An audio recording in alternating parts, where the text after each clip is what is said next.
mensagem. Então, quero te convidar a abrir Êxodo, capítulo 25.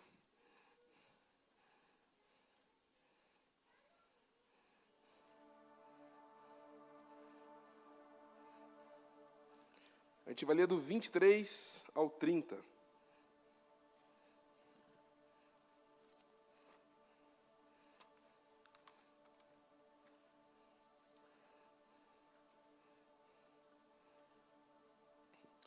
Antes da gente ler, enquanto você procura, para você que veio sem a Bíblia no papel, está aqui já projetado.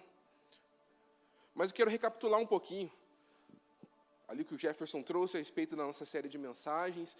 A ideia é realmente nós entendemos que estamos trabalhando um tema e agora estamos indo a um caminho mais profundo do tema que nós escolhemos como diretriz. Entendemos que, como igreja, também somos uma família.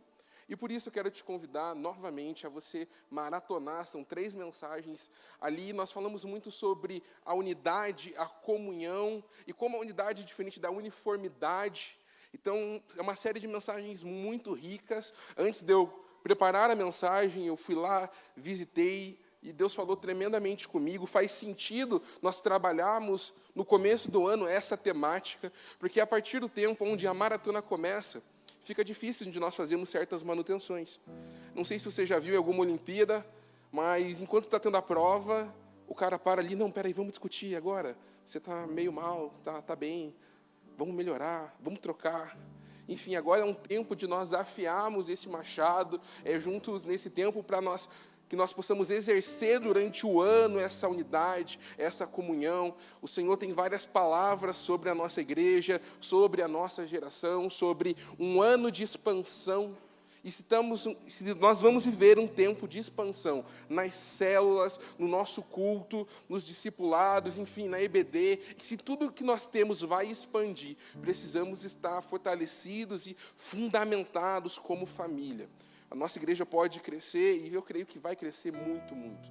Mas mantendo os princípios e os fundamentos que Deus tem para nós, nós vamos avançar e vamos, além de avançar, avançar do jeito certo. Por isso que nós vamos em família bem fundamentado. E nessa segunda temporada nós vamos dar uma ênfase maior para os relacionamentos. Então, serão mais 3 mensagens ministradas. Então, vocês entenderam? Aquela era a finalidade, e agora nós estamos indo para um caminho mais profundo dentro da temática. E o texto base diz assim, eu acabei de apagar o texto base aqui, peraí.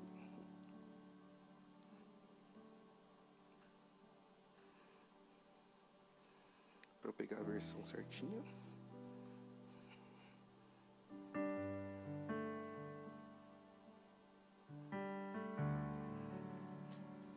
Diz assim: faça uma mesa de madeira de acácia, com 90 centímetros de comprimento, 45 centímetros de largura e 70 centímetros de altura. Revista de ouro puro e faça uma moldura de ouro ao seu redor. Faça também ao seu redor uma borda com largura de 4 dedos e uma moldura de ouro para essa borda. Faça 4 argolas de ouro para a mesa e prenda-as nos 4 cantos dela, aonde estão os seus 4 pés.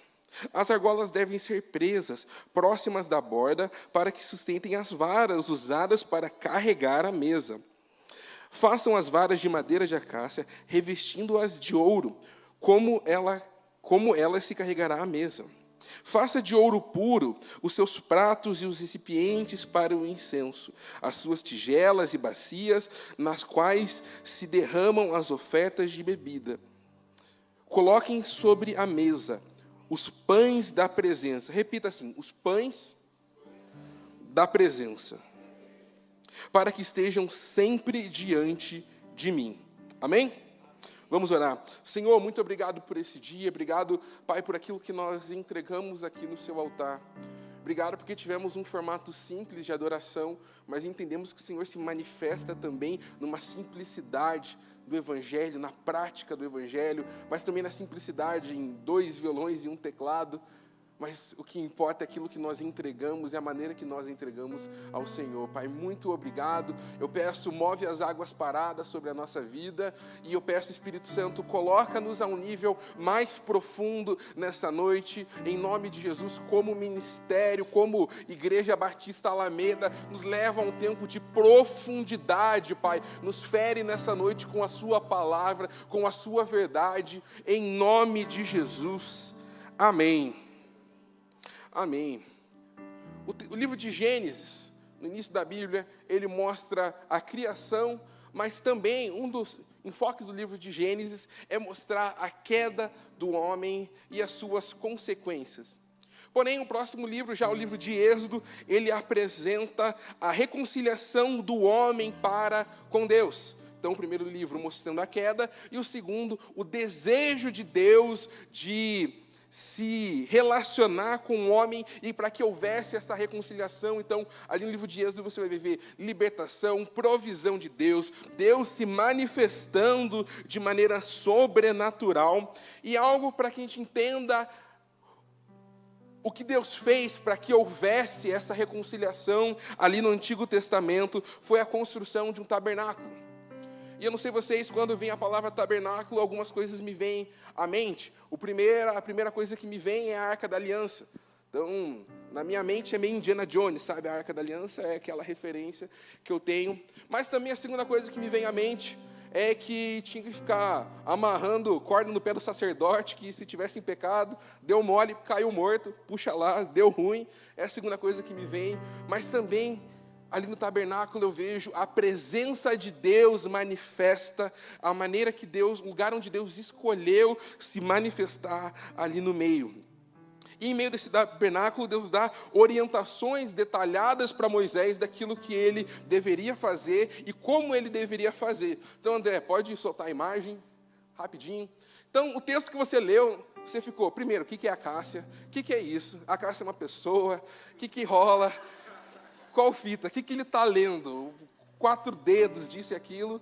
Então, a gente leu isso. Deus orientando a construção de uma mesa. E ali está os pães da presença de Deus. Obrigado, André. Pode tirar. E é muito curioso, porque Deus pede para construir uma mesa. Não sei se você já parou para pensar. É a mesma coisa a gente planejar um novo templo aqui na Alameda e no canto aqui tiver uma mesa para 14 lugares e ninguém sentar. A gente tem uma igreja aqui em Curitiba, muito famosa, batista, que tem uma mesona no meio. E toda vez que eu ia lá novinho, eu ficava, para que serve essa mesa? Você já sabe qual igreja que é? Não vou falar qual, mas entre muitas, ela é a primeira igreja. E para mim sempre me chamou a atenção ter uma mesa ali, naquele lugar, e me chamou muita atenção quando eu estava lendo a construção desse tabernáculo e ter uma mesa presente. E sabe, a mesa ela é mensurada na Bíblia mais de 100 vezes, e o primeiro relato da palavra mesa é nesse texto. E o fato dele estar ali presente, eu também percebo que ele não está ali por acaso. Não é uma história onde está dizendo assim, Moisés estava andando, assentou à mesa, levantou e seguiu a vida. Mas há todo um detalhe que Deus pede para Moisés, para que ele pudesse fazer na medida que o Senhor queria. E uma mesa no tabernáculo mostra esse tamanho desejo de Deus em se relacionar com o homem. E essa mesa, além de mostrar o desejo de Deus se relacionar com o homem, Deus não via ali e sentava à mesa, mas também vai dizer que tinham certas coisas que estavam presentes nessa mesa, como, por exemplo, um incenso, onde está ligado a parte de adoração, mas também taças para vinho, onde a gente pode entender que é uma clara referência à ceia do Senhor, mas também ali o vinho também é simbolizado também como o Espírito Santo. Então é cheio de referência. Para quem gosta de easter egg, sabe, ficar procurando, tem muita coisa ali no Antigo Testamento, onde o Novo Testamento ele é apontado.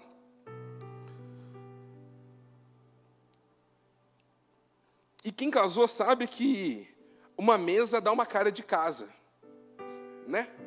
Eu lembro quando a gente comprou o nosso imóvel, eu achava, nossa, essa sala é tão grande. Meu Deus, 40 pessoas cabem fácil. E daí eu ganhei uma mesa de 6 lugares e falei, não cabe ninguém, que sala pequena. Mas a mesa dá uma cara de casa, não é verdade? Dá a entender que você tem visita. E tudo bem, a gente tem muita gente que casou no nosso ministério, gente que foi adquirir uma mesa só depois e está tudo bem. Mas uma casa com uma mesa te dá esse ar de intimidade, esse ar de que pessoas frequentam ali. E Deus, escolhendo o lugar de manifestação, colocou uma mesa. Mas essa mesa não para ser rústica, ou Deus precisava de uma prateleira para os altares, incenso. Deus falou, olha, eu quero fazer uma prateleira maneira e eu vou dar essa orientação aqui para Moisés. Deus, ele criou uma mesa com a finalidade de ser usada, mas além de ser usada, de ser frequentada. Mas dando continuidade ao texto, ele também fala sobre os pães da presença. Lá o 25:30, que diz assim, coloque sobre a mesa os pães da presença para que estejam sempre diante de mim. E o que era isso?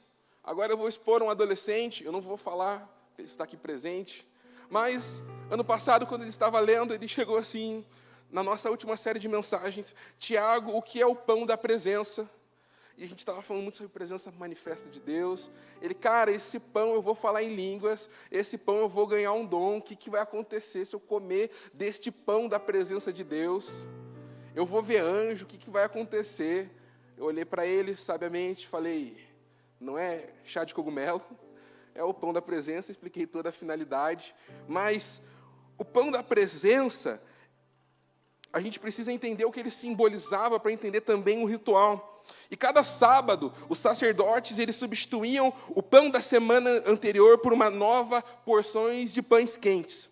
E exatamente 12 pães ficavam ali de cima daquela mesa, 6 de um lado, 6 do outro. Aquilo também é uma clara referência às 12 tribos que estavam sendo ali representadas. E também era uma proposta de uma oferta apresentada a Deus. Lembra que eu falei que é cheio de referências? Mas também, no Novo Testamento vai dizer que Jesus, ele é o pão vivo, o pão que desceu do céu, o manancial celestial, o maná celestial, ou seja, também é uma clara referência, o pão está ali, apontava a presença de Jesus ali no tabernáculo. E ter esses pães sobre a mesa também mostrava a provisão de Deus para com Israel, mostrando que era Deus quem dava todos os pães, e eles apresentavam uma parte ao Senhor, mostrando como o Senhor foi fiel em cuidar do povo. E tem um ato no Antigo Testamento que ele é muito forte, que lá em Êxodo, por exemplo, em Gênesis 18:1, do 1 ao 9, você não precisa abrir, mas mostra Abraão tendo uma refeição ali com o Senhor. E mais para frente vai ter em Êxodo 24, do 9 ao 11, que diz assim, que diz basicamente, quando Deus ele dá a lei a Moisés, os anciões subiram a montanha, o Senhor se manifesta, e ali foi feita uma refeição para mostrar a aliança do homem para com Deus. Ou seja, a mesa é uma figura central na reconciliação do homem para com Deus, por isso Deus dá uma ênfase tão grande. E é muito forte a gente entender que a mesa faz parte de um sinal de reconciliação. Provavelmente em algum momento da sua vida alguém pisou no teu calo, alguém sacaneou contigo, zoou, enfim. E você falou assim, olha, eu acho que eu perdoei essa pessoa. Vamos fazer um teste? Essa pessoa que você disse que perdoou, você teria coragem de chamar na sua mesa para simbolizar a reconciliação entre você e ela? Porque a mesa é lugar de intimidade. Fica mais difícil, né? Porque ela sai da nossa palavra e começa a entrar no campo das atitudes. E daí você pode chegar para mim e falar assim, Tiago, isso é coisa do Antigo Testamento. Deus criou lá, e perdeu a validade, perdeu a utilidade. E eu quero te mostrar que não. Lá em Lucas 22, 19, um texto muito conhecido, quando os pastores ministram a ceia do Senhor. Diz assim: tomando o pão, deu graças e partiu, e deu aos seus discípulos, dizendo: isto é o meu corpo dado em favor de vocês, façam isso em memória de mim. Da mesma forma, depois da ceia, tomou o cálice, dizendo: este é o cálice da nova aliança, no meu sangue, derramado em favor de vocês. Mas eis que a mão daquele que vai me trair está sobre a mesa. O Filho do Homem vai como determinado, mas ai daquele que trai. E começaram a se perguntar entre si, qual deles iria fazer aquilo? Surgiu também uma discussão entre eles acerca de qual deles era considerado o maior. Jesus lhe disse: os reis das nações dominam sobre elas, e os que exercem autoridade sobre elas são chamados de benfeitores. Mas vocês não serão assim. Pelo contrário, o maior entre vocês deverá ser como o mais jovem, e aquele que governa como o que serve. Pois quem é maior, o que está à mesa ou o que serve? Não é o que está à mesa, mas eu estou entre vocês como quem serve. E uma coisa que me chama muita atenção, pensa se hoje fosse teu último dia de vida, o que você faria? Rapidinho aí, dá uma viajada. Se fosse seu último dia, você gravaria vídeos, você falaria, postaria lá no seu Instagram, meu Deus, eu não me envergonho do evangelho, sei lá. Ou você comeria tudo aquilo que você teve vontade na vida, vai tacar o louco no iFood, vai chegar tudo de uma vez, você vai comer, experimentar tudo. Mas o que me chama a atenção é que nos últimos dias de Jesus, ele chama os discípulos para onde? Para uma mesa.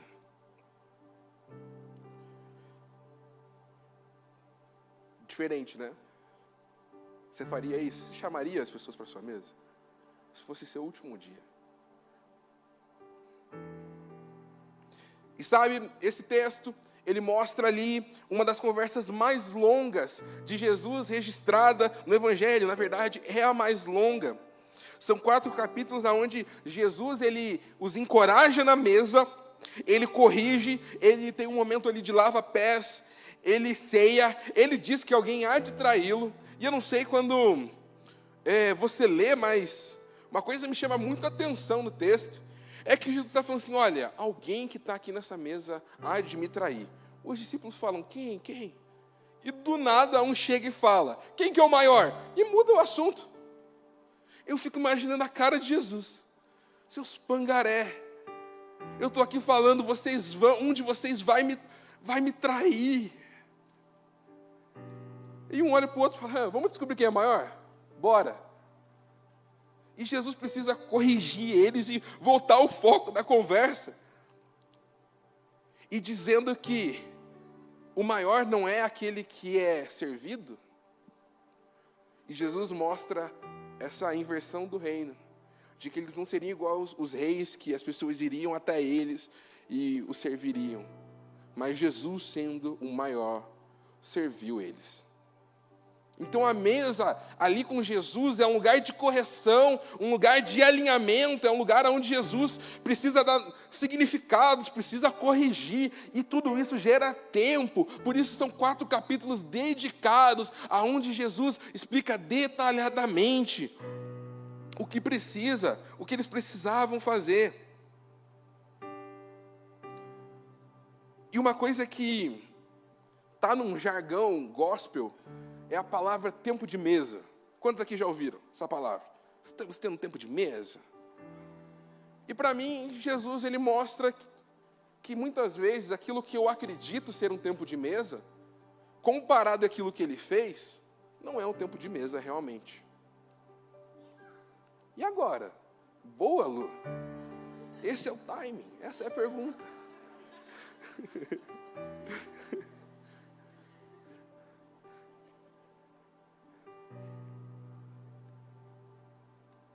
E o que seria estar esse tempo de mesa? E as características desse tempo, por isso que a gente leu lá no Antigo Testamento, porque o livro de Êxodo nos mostra a finalidade, mas no Novo Testamento nós mostramos Jesus sendo o maior exemplo, exercendo este tempo de mesa e nos autorizando, para aqueles que são seus discípulos, a irem e fazer os mesmos. Mas o que também me chama a atenção sobre o tempo de mesa é que Jesus não fez sobre todo mundo. Jesus não chegou ali no meio da multidão e falou, gente, está liberado, quem quiser aprender, vem, que é sucesso. Jesus, ele ensinava, ele se relacionava com os fariseus, confrontando, muito forte. Com a multidão, Jesus tinha um outro meio de se relacionar, mas com quem era discípulo, Jesus chamava para perto. E se eu e você temos esse chamado para sermos discípulos de Jesus, precisamos estar perto de Jesus, para que nós possamos aprender aquilo que Ele tem, para que possamos, quando lemos a Escritura, imitá-lo e fazer igual. Mas Jesus não espera isso da multidão. Jesus não espera isso dos fariseus. Jesus espera que isso seja feito através dos seus discípulos.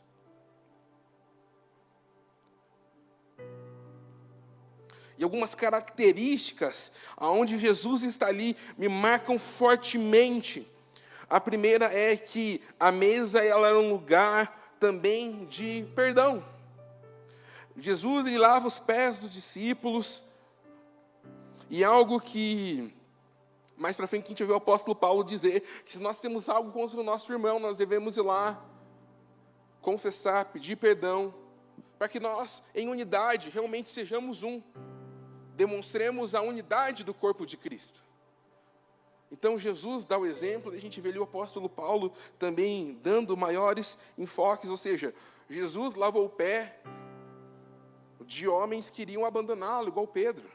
Pedro, o maior abusado. Ah, Senhor, quem sou eu? O Senhor fala, eu preciso dele, me lava por inteiro. E Jesus fala, meu consagrado, não é bem assim não. A paciência de Jesus teve, neste tempo de mesa, é sobrenatural. Porque eles não conseguiam relacionar uma coisa com a outra. Que dificuldade. Mas também, nesse tempo de mesa, Jesus me ensina que eu não preciso ter medo de ser traído. Porque no meio dessa mesa existiam os seus Pedros.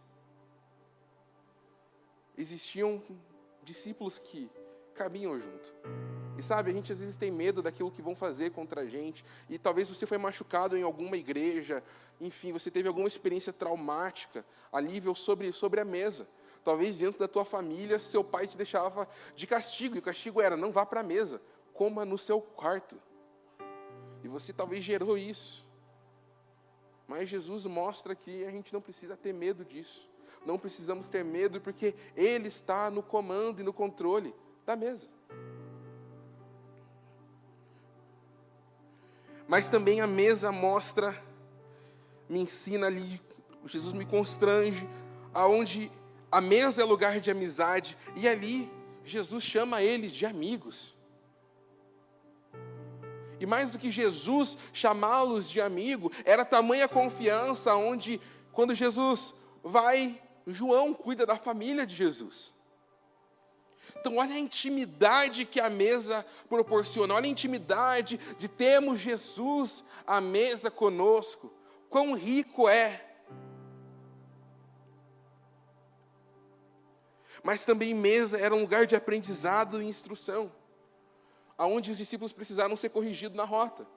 Então eu vou ser servido, eu caminhei contigo, agora chegou o meu momento. E Jesus ensina o contrário. Na mesa, nós olhamos olho no olho, independente de quem você é. Tem uma experiência que ilustra bem, e essa pessoa eu vou expor um pouquinho. Todos conhecem meu cunhado. Alguém sabe quem que é o Johnny, lá de Santa Felicidade? Sabe quem é? Então tá. Um grande homem de Deus, talentoso, músico, compõe, faz arte, enfim, bênção. Vai ser um futuro pastor lá em Santa Felicidade. E quando ele veio pela primeira vez em Curitiba, estávamos assentados à mesa. E estávamos assentados à mesa, ele estava lá sentado de frente. Ao meu lado havia meu amigo, William. E a gente conversando, tendo ali um tempo. De repente, e eu tenho que contar, o Johnny é um grande homem, mas de uma estatura muito pequena, para você entender. E chegou um momento onde ele falou assim, vamos pagar? Vamos. E ele ficou em pé. Então ele já estava assim, só deu um pouquinho, sabe? O William virou para mim, Tiago, cadê o resto dele?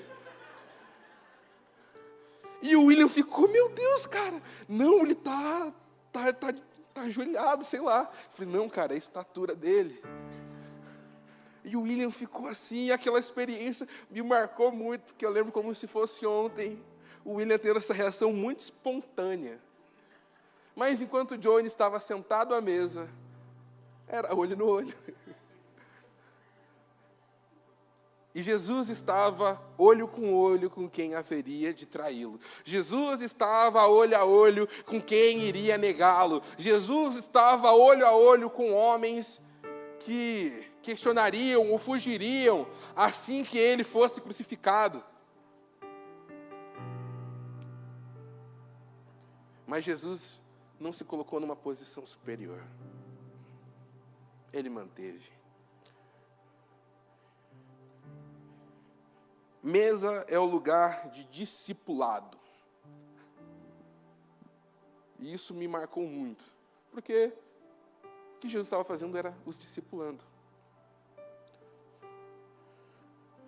Ou seja, tempo de mesa é um tempo onde nós temos um alimento espiritual e compartilhamos com os outros. Ou seja, Jesus é o nosso alimento espiritual. E a minha pergunta que eu tenho para te fazer é, Jesus tem sido seu alimento espiritual nessas férias? Jesus tem sido o alimento, aquilo que você tem mergulhado nesses dias?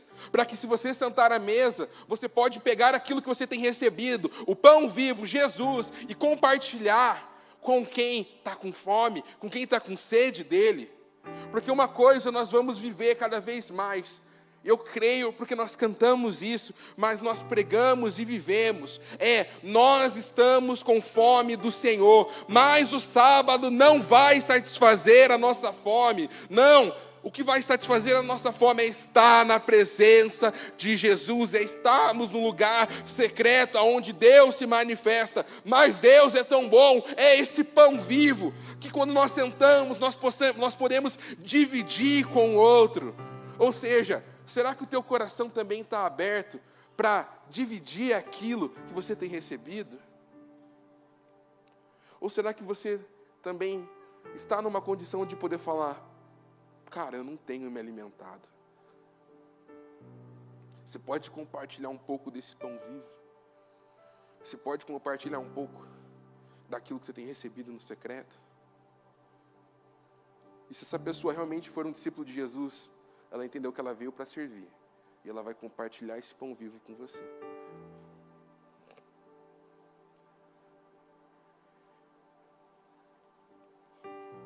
Jesus mostra que, para que crie-se realmente uma cultura de mesa no nosso meio, esse tempo de mesa seja válido, é necessário maturidade, é necessário pessoas com desejo de aprender também.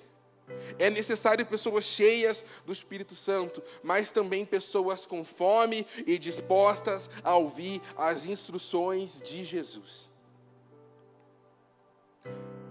E agora eu quero perguntar, será que seus relacionamentos têm agradado a Deus? As suas conversas, Jesus tem sido glorificado na sua mesa? Qual foi a última vez que você sentou a uma mesa onde Jesus foi o pão vivo, o centro da conversa do início ao fim? Não foi aquele rolê assim que você precisa começar um assunto, começar outro assunto, e depois chegou em Jesus. Qual foi a última vez que Jesus foi o centro, do início ao fim? Você tem convidado Jesus a estar presente antes da sua fala, antes disso?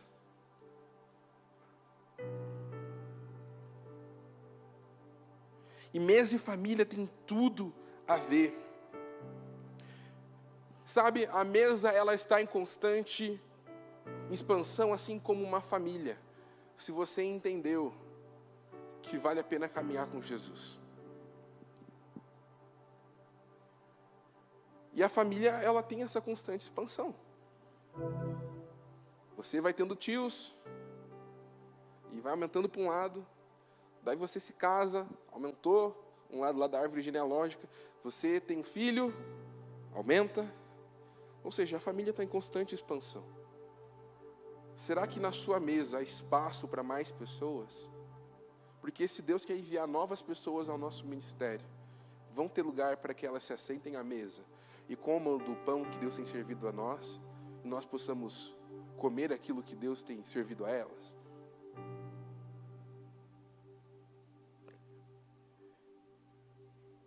Ser expansão em família vale a pena. E isso tem queimado no meu coração. Porque, já viu essa expressão? Família você meio que não escolhe. Daí teu tio resolve casar com uma mulher que você nunca viu na vida. A mulher mó diferente. Você não tem, assim, ô tio, não faça isso. Fala, sai daí.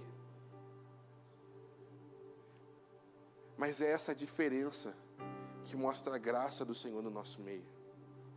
A gente pode não escolher a expansão, a maneira da expansão que Deus quer enviar para nós.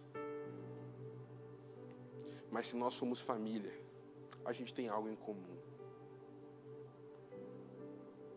E se você está aqui, talvez você se vê numa condição de vida muito diferente, talvez, de outra pessoa.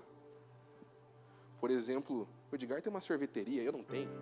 Eu vou ficar, meu Deus, eu não tenho uma sorveteria, nunca vou poder conversar com o Edgar. Não precisa disso.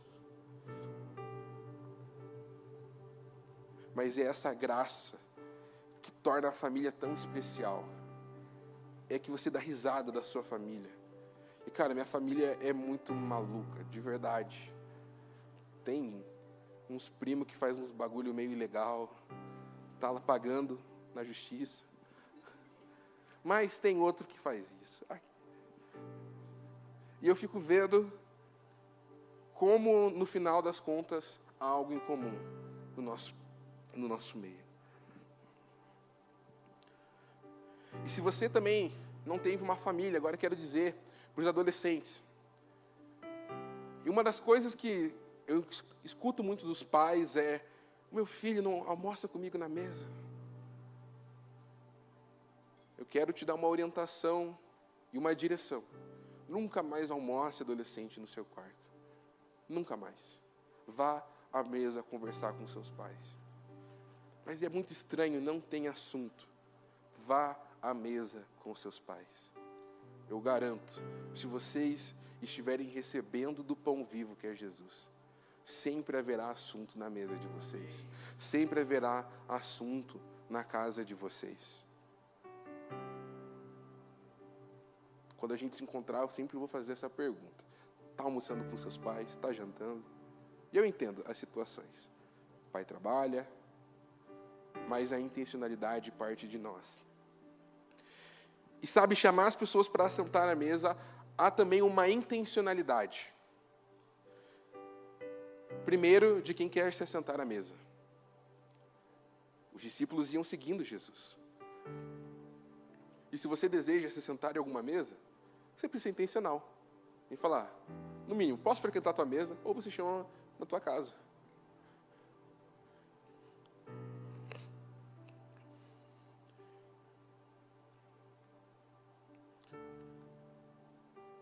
E assim como nós lemos no Antigo Testamento, havia uma mesa onde Deus escolheu se manifestar, se reconciliar. No Novo Testamento vemos Jesus nos dando exemplo. Em Apocalipse aponta sobre as bodas do Cordeiro, aonde nós vamos se assentar à mesa e ceiar com Cristo. Ou seja, esse tempo de mesa Você pode ter muitas dúvidas. O que eu vou fazer no céu? Mas eu quero te dar uma dica boa. Você vai comer. Porque haverá uma ceia. Haverá um banquete. E se você não se assentar aqui à mesa, você vai ser pego de surpresa no céu?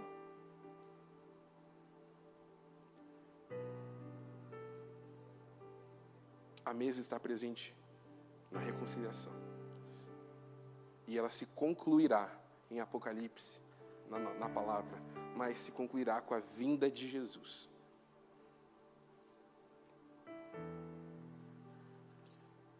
Sabe, ter esse tempo de mesa, essa cultura, a famosa cultura da mesa, é difícil. Porque vocês não vão acertar de início. Vocês vão errar. Mas Jesus é nosso exemplo de que vale a pena continuar. Vale a pena perdoar. E é tão bom quando a gente experimenta isso. Recentemente, um amigo mais chegado que irmão, por algumas desavenças e não concordar com algumas coisas, nós paramos de nos falar. E ele era um irmão para mim. Todo esse tempo, a gente conduziu juntos, eu pedi perdão, ele me pediu perdão, mas é aquilo que eu trouxe como exemplo. Se realmente reconciliou, você tem coragem de chamá-lo para sua mesa? E eu estava com algo no coração, cheguei para a Júlia, falei assim, amor, eu entendo que eu preciso fazer esse movimento. A Júlia falou assim, olha, se eu falar humanamente, eu te falaria para marcar um lugar neutro. Mas eu estava com essa mensagem já no coração. E falei assim, não, eu quero trazer para dentro. Eu quero mostrar a reconciliação. E ele trouxe ele para minha casa. Nós oramos juntos. Choramos um monte. Mas pensa num monte de choro. Meu Deus. Mas quando a gente terminou, o que eu pensava é, o nome de Jesus foi glorificado nessa mesa. Eu pude fazer aquilo que Jesus orientou. E pediu que eu fizesse igual. E foi muito poderoso. Agora não para de frequentar a mesa. Eu já estou falando, segura aí. Mas esse é o poder do Evangelho, esse é o poder de Cristo.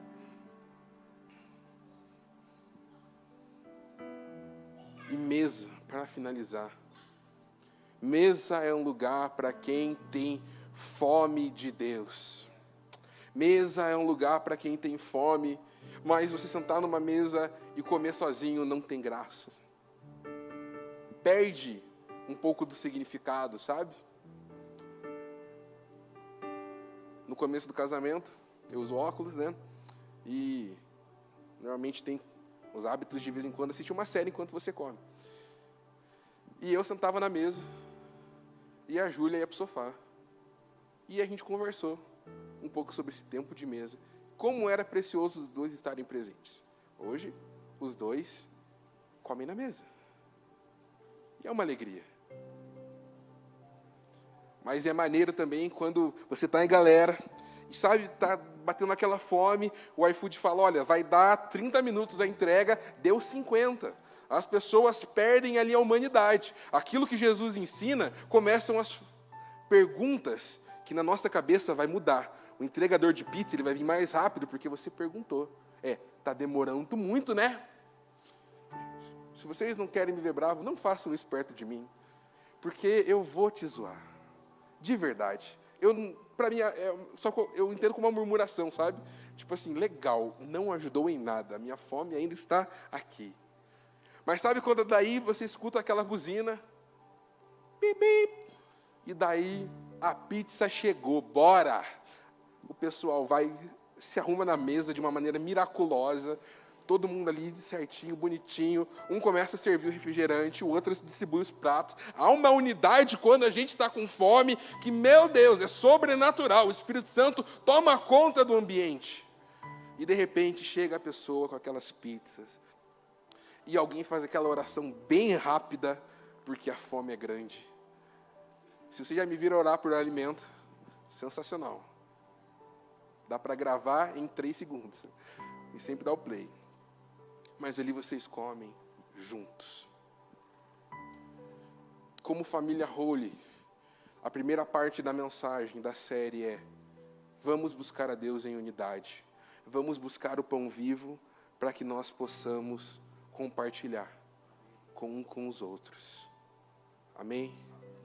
Quero te convidar a ficar de pé. Enquanto a banda se prepara, tem algumas coisas da mensagem que eu quero voltar. Quero que você preste muita atenção. E a primeira dela é a respeito sobre se você tem sido realmente um agente de bênção e de transformação na sua mesa. Você tem compartilhado do pão vivo? Essa é a primeira pergunta que eu quero te fazer. Você tem glorificado a Jesus na mesa que você senta? Você tem chamado Ele para fazer parte da refeição? E ser ali o elemento central, assim como era no tabernáculo. Os pães da presença ficavam ali expostos.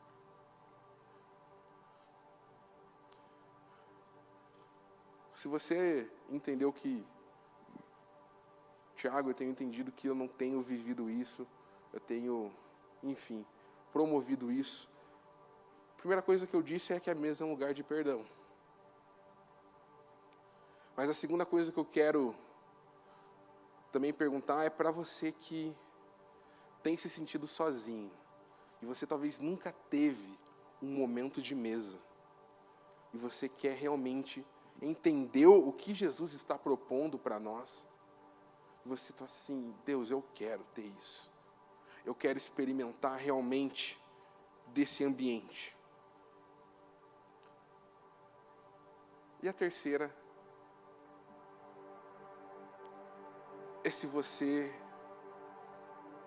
quer ser essa pessoa que sempre terá alimento à mesa, para que, assim, independente de quem sentar, vai receber do alimento, porque o pão é nosso, não é só meu.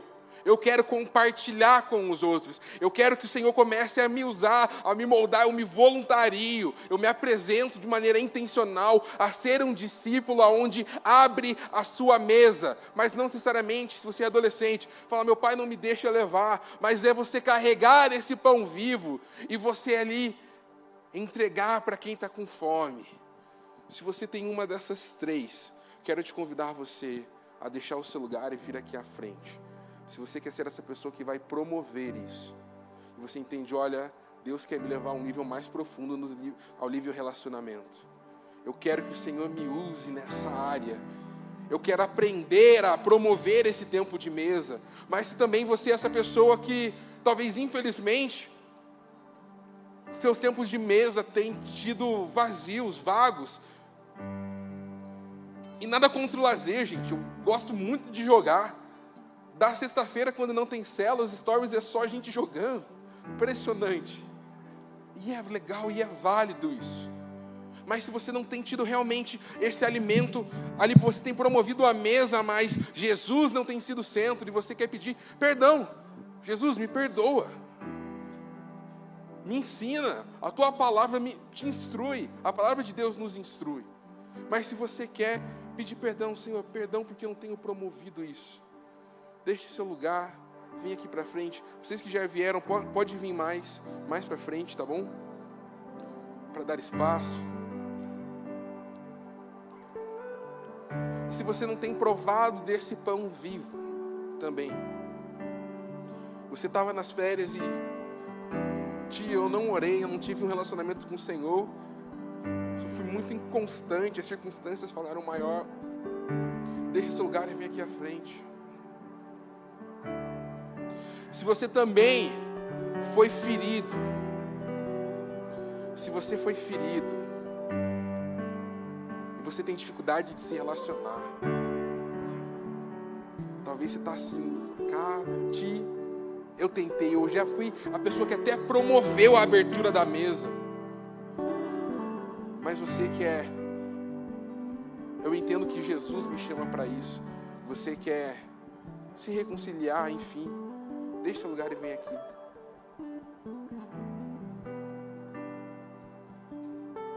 Nós vamos cantar uma música.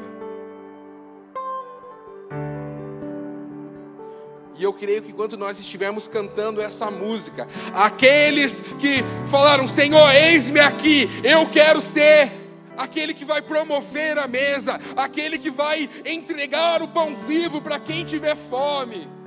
Nessa hora, quando você cantar, eu não trouxe nada para a mesa, apenas uma fome. Eu creio que o Senhor dará palavras, entendimentos, o pão vivo do Senhor virá a nós. E você terá uma experiência, e isso não parará em você. Você há de compartilhar com o outro este pão vivo que é Jesus.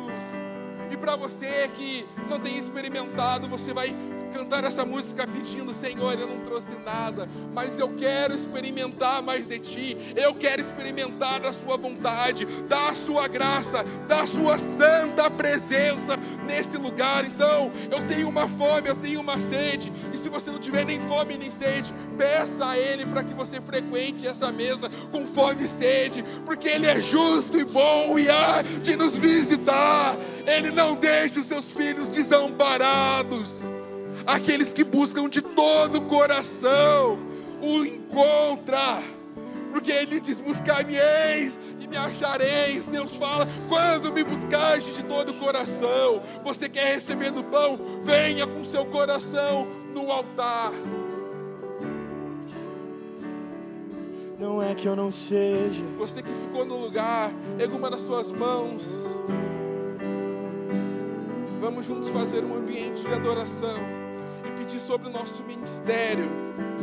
Você que ficou no seu lugar, você vai começar a declarar: o Holy será um ministério, uma família que tem fome e sede do Senhor. Senhor, nesta noite declaramos que temos algo em comum como família Holy. Todos nós temos o desejo e o anseio de ser discípulos do Senhor, discípulos que o acompanham e dizem isso que Pedro disse: Senhor, para onde iremos? Porque só Tu tens as palavras de vida eterna. Nós ligamos o céu a essa oração, assim como Pedro disse ao Senhor, que nós somos Seus discípulos, Pai. Em nome de Jesus, declaramos uma unidade sendo construída, uma família sendo expandida e um ministério consagrado e entregue ao Senhor. Em nome de Jesus, declaramos nessa noite todo sentimento de solidão, de abandono, culpa, falta de perdão. Pedimos, Espírito Santo, colocamos na cruz. Todas as feridas colocamos aos Seus pés.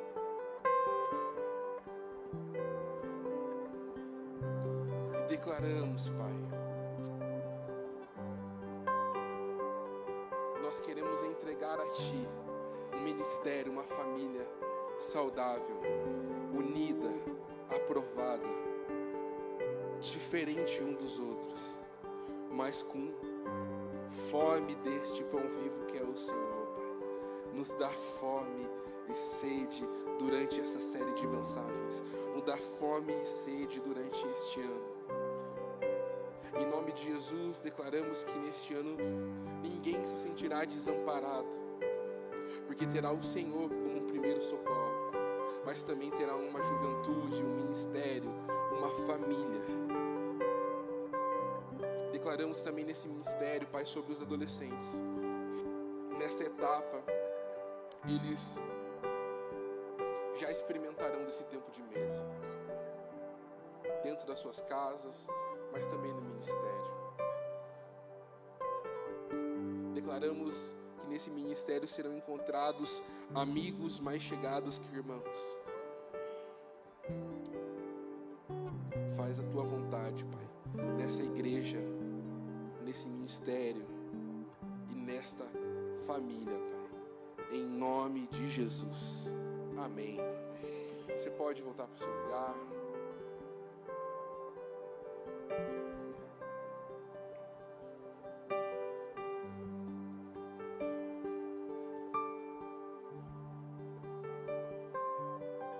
Pode acender as luzes.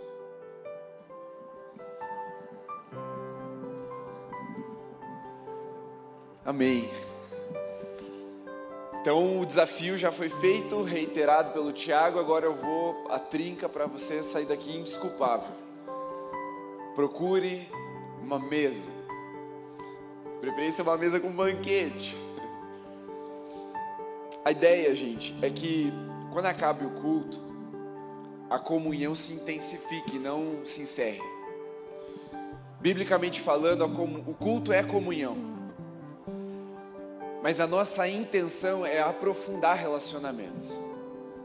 É importante que você venha experimentar a comunhão dos santos aqui, em culto, mas é importante que você estenda essa comunhão para o pós-culto. Então assim, se você não se acha muito crente, porque às vezes o pastor termina o culto, fala que você tem que fazer um jejum de 10 dias, você tem que orar 28 horas por dia, que você tem que ler a Bíblia inteira em 2 meses, e você não consegue, cara, no mínimo ir para a mesa de uma pizza você vai conseguir, vai fazer isso em nome de Jesus e vai entender o valor disso. Amém? Amém, gente? Vocês vão. Eu vou ser bem sincero aqui, quer dizer, quero que vocês sejam bem sinceros. Quem aqui vai cumprir o desafio de ir para a mesa? Beleza, vocês que não levantaram a mão, Deus abençoe vocês, porque a gente tem mais 2 mensagens para ajudar vocês a irem para a mesa também. Mas vocês levantaram a mão, que bom que vocês entenderam. É simples, mas é poderoso. Como o Evangelho é, simples e poderoso. E a gente vai continuar construindo essa caminhada. Então, 2 desafios para a semana. Assistir os 3 episódios, as 3 mensagens da primeira temporada, o ano passado, janeiro do ano passado, janeiro, fevereiro do ano passado, e ir para a mesa, compartilhar Jesus, ministrar e receber Jesus. Vou te dar uma chave aqui, uma dica de milhões aqui para você se ligar. Presta atenção, gente, não desliga. Você está na mesa, a pergunta que eu faço para qualquer pessoa nova que eu sento na mesa assim, que eu sei que é uma pessoa de Deus e tal, pastor, renomado, não importa, cara, eu chego e pergunto: o que é que Deus está falando para você? Essa pergunta abre muitas portas de intimidade e de profundidade. Chega e pergunta: cara, o que Deus está falando com você? Porque se Deus não estiver falando nada com a pessoa e a pessoa for sincera, cara, nada, eu não estou lendo a Bíblia, eu não estou orando, aí você já entra e ministra ali, já discipula, não, vamos junto, então vamos orar agora, vamos ler um pedaço da Bíblia agora. É uma porta que, cara, não tem erro, pro bem ou pro mal, vocês vai gerar intimidade. O que é que Deus está falando com você? O que é que Jesus está falando para você? Amém? Temos alguém nos visitando hoje? Pela primeira, segunda vez? Levanta a mão assim pra gente ir. Deixa eu conhecer. Ali, mais alguém? Ali também, seja muito bem-vindo, cara. Tinha mais aqui, mais gente? Pessoal, levanta aqui. Ali também, muito bom. Lá também. Sejam todos muito bem-vindos. Pessoal, vou pedir que, rapidinho, vocês fiquem em pé só para nossa equipe achar vocês onde vocês estão, para eles darem um presente para vocês. A gente não vai cantar, visitante seja bem-vindo, nada assim. É só para você ganhar um presente, tá bom? Nossa equipe poder dar o presente para vocês. Fiquem em pé até receber. Sejam todos muito bem-vindos. É uma alegria vocês começarem o ano aqui com a gente. E aí, pessoal, semana que vem, damos sequência, vou pregar semana que vem, e nós vamos ter ceia no último sábado, dia 28, né? Último sábado, dia 28 nós vamos ter ceia, mas peraí, ó, não vai ser ceia de copinho, e nem vai ser ceia de biscoitinho que não cabe na ponta do teu dedo. A gente vai fazer uma ceia de verdade. Então fiquem atentos aos nossos avisos, fiquem atentos às nossas redes, e dia 28 a gente vai ceiar mesmo, tá bom? Pra gente experimentar a prática disso. Como vai funcionar, mano, eu não sei. Deus vai direcionando. A gente tem ideias, a gente não sabe exatamente como executar. mas eu tenho já algumas pessoas em mente que vão me ajudar com isso. Luiz, você está convocado para me ajudar com isso. O Luiz é mestre em mesa, depois eu explico para vocês. Mas ele vai me ajudar um pouco com essa dinâmica. A gente vai fazer um negócio bem legal no dia 28. Então, chama alguém já para vir sábado que vem, para que essa pessoa já esteja preparada no dia 28 para ela poder ceiar e ter uma experiência poderosa de ceia junto com a gente aqui, tá bom? Esses são os avisos. Deus abençoe a todos. Vão na graça e na paz de Jesus. Um ótimo ano para nós.